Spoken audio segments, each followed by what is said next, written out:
এটা দিয়ে হয় না তোর। এই মেকে তোমার বুঝাই বলতেছি। কি সব বুঝাবি তুই আমাকে? তুই আমার বয়ফ্রেন্ড এর চাস? আমি তোমায় বুঝাই বলতেছি। এই তুমি ওরে বলো নাই?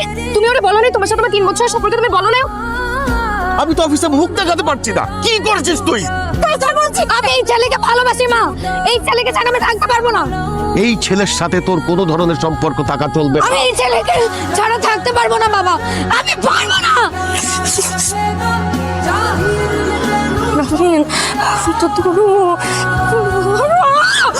ওই মেয়ের কোনো মান সম্মান আছে নাকি?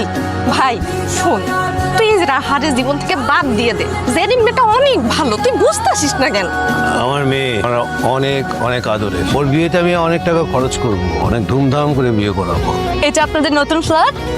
ও বাবা, আর তুই রাজি হয়েছে দেখছিস কত সুন্দর বাসা।